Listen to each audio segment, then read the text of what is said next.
প্রিয় দর্শক বন্ধুরা, এই মুহূর্তের জন্য হাইকোর্টের বিগ নিউজ। এসএসসির বিরুদ্ধে মামলার রায় এবার এইমাত্র বিরাট সংবাদ উঠে আসছে, বিশেষ জোরালো তথ্যাদি।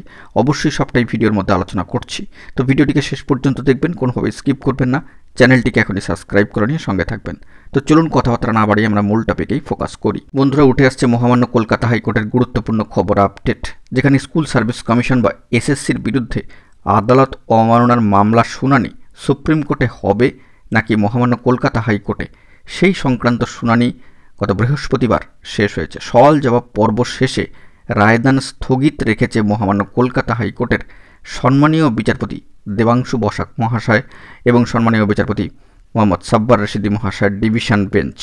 নিয়োগ দুর্নীতি মামলায় সুপ্রিম কোর্টের নির্দেশের মতো চাকরি বাতিল, বেতন ফেরত ও উত্তরপত্র বা ওএমআর শিট প্রকাশের নির্দেশ পালন না করায় শিক্ষা দপ্তর এসএসসির বিরুদ্ধে মহামান্য কলকাতা হাইকোর্টে আদালত অবমাননার মামলা করেন বঞ্চিত চাকরি প্রার্থীরা। এই মর্মেই কিন্তু বার্তা উঠে আসছে সামাজিক গণমাধ্যমের সূত্র ধরে।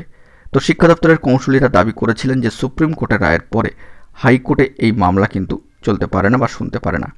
এই মামলায় রাজ্যের সম্মানীয় শিক্ষা দপ্তরের বিশিষ্ট আইনজীবী সম্মানীয় কল্যাণ বন্দ্যোপাধ্যায় মহাশয় দাবি করেছিলেন, যেহেতু পুরো প্যানেল বাতিল করে হাইকোর্টের নির্দেশ সুপ্রিম কোর্টের নির্দেশের সঙ্গে জুড়ে গিয়েছে, তাই এই ক্ষেত্রে অবমাননার মামলা হাইকোর্টে শুনতে পারে না, শুধুমাত্র সুপ্রিম কোর্টই শুনতে পারে।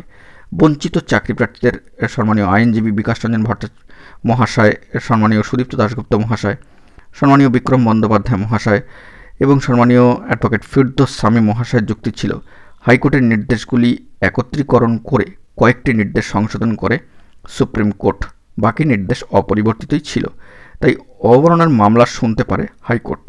অত্যন্ত গুরুত্বপূর্ণ খবর আপডেট উঠে আসলো।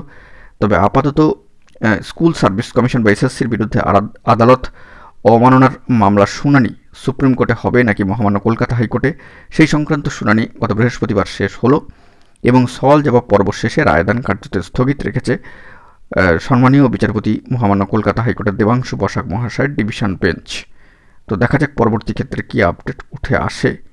এখন এটুকুই, ভালো থাকবেন, চ্যানেলটিকে অতি অবশ্যই সাবস্ক্রাইব করে নিয়ে সঙ্গে থাকবেন জরুরি আপডেটগুলি পাওয়ার জন্য। ধন্যবাদ।